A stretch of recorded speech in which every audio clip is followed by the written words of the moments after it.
that's enough of that. Let's get to the main video. All right, YouTube, today's topic is, when will SARMs be illegal?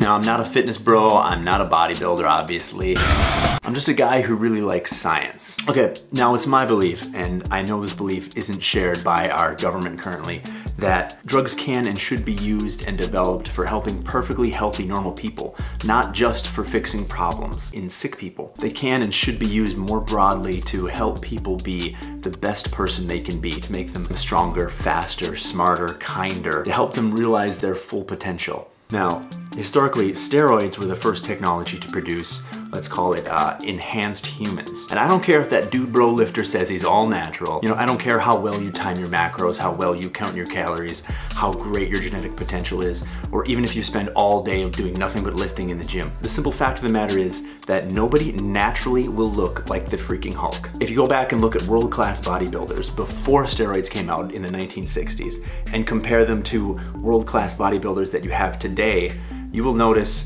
there is a huge leap in freakishness.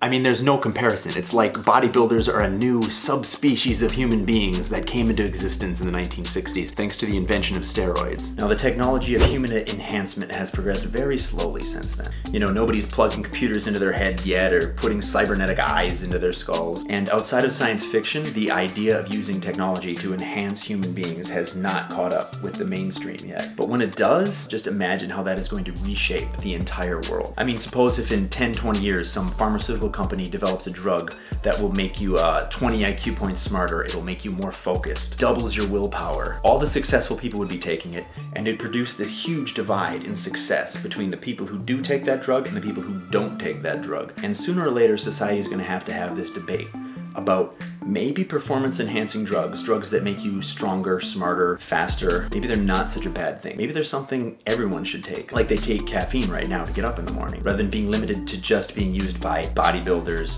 athletes, and people in general who just want to enhance themselves. But anyway, I'm getting off track here. Back to the main topic of this video, which is SARMs becoming illegal. So SARMs are a new class of performance-enhancing drugs.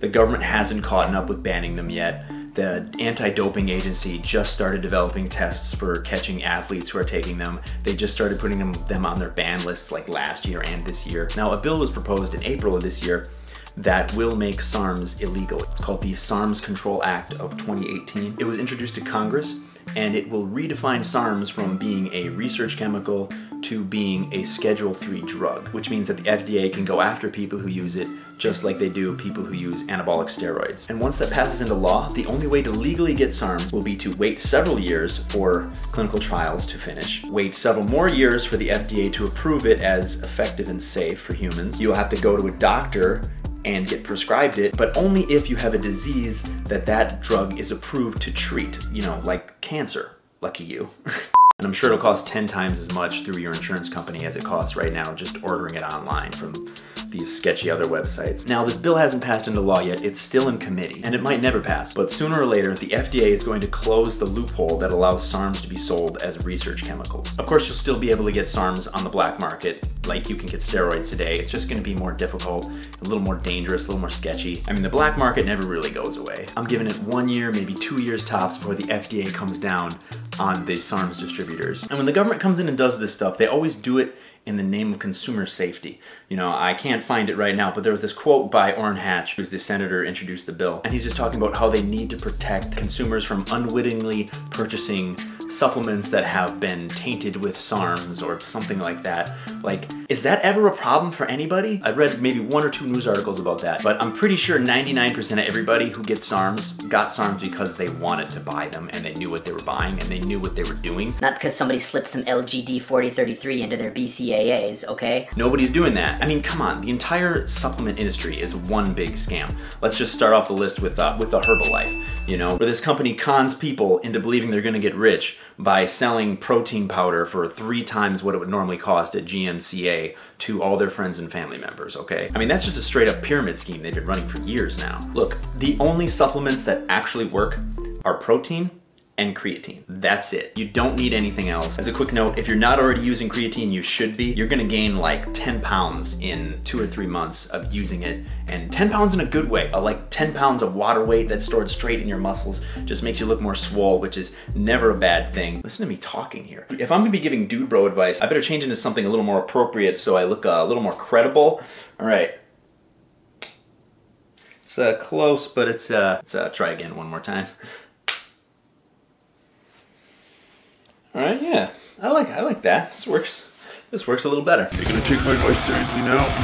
Somebody with biceps like these be lying about fitness? Nope.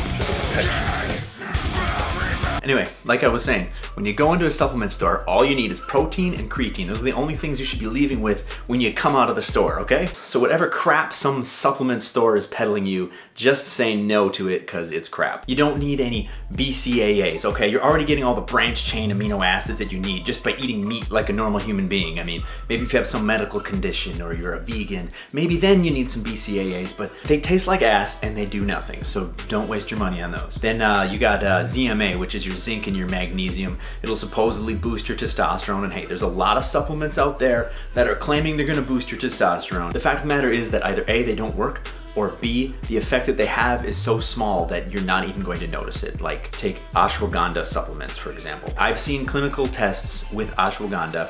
It raises your testosterone by 10%. That's like insignificant, not noticeable, not gonna matter, not gonna affect your gains at all, okay? But they're still selling it to gullible people for, you know, 20, 30 bucks a bottle. Meanwhile, anything that actually works to boost your testosterone, like clomid, for example, that will boost your testosterone by double or triple, okay? So that's gonna be something you're really gonna notice. You're gonna go from 300 testosterone to 600 to 900 testosterone. You know, going from 300 to 330 testosterone is not meaningful or noticeable. Going from 300 to 600 or 600 to 900, like that's gonna be a big jump. That's something you're definitely gonna notice in your testosterone levels. It's gonna have a big effect on your gains. So of course, clomid is a prescription-only drug that is illegal, and that's the way regulation works in the United States. Like, if you have a product that does absolutely nothing or close to nothing, you can sell it as a supplement, you can sell it as a male enhancement, hawk it, have all your TV infomercial like scammy ass websites. But if you have a real drug that actually does something, well, whoa. Whoa, hold up there, Bucker. We gotta make sure that's safe. We gotta make sure it's effective. We gotta pass all these clinical trial tests that will take years, if not a decade to finish. And then you need a prescription for it. We need a restricted sale. We need to blah, blah, blah. You know, you get it. Now, the best example I can think of off the top of my head is clomid. I have low testosterone. You know, it's just bad genes. It was something I was born with, something I gotta deal with, whatever. I was born with low testosterone. Now, I could go to a doctor and get some testosterone replacement therapy, which is like a gel you put on your body and leave on there, and then it absorbs the testosterone slowly, or you inject yourself with artificial testosterone. But I definitely don't want to do that because it's expensive, not healthy, and it shuts down my normal testosterone production, you know, however much of it there is. Meanwhile, clomid is a clinically proven drug to help stimulate your testosterone production. Like I said before, clomid will double or triple your testosterone production depending on the dosage you're taking. But it's only clinically approved to help infertile women.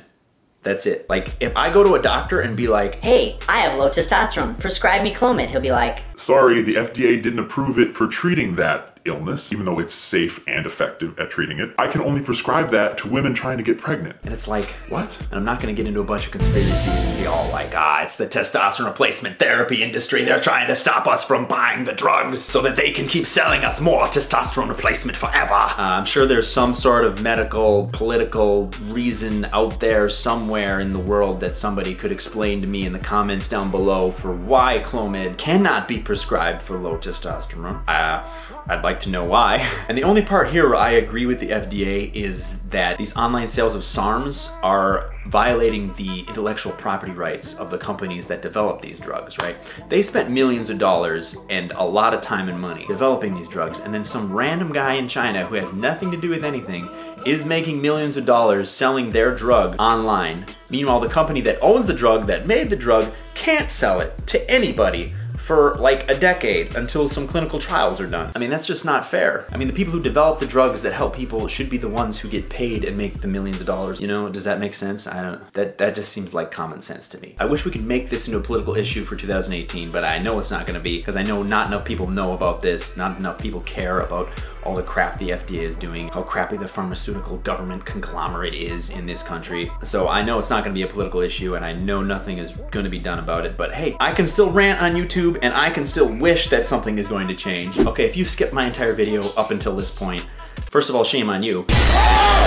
But second of all, in summary, the government can get and I guess that's all about I need to say. Thanks for watching. I'll see you guys in the next video. Peace out.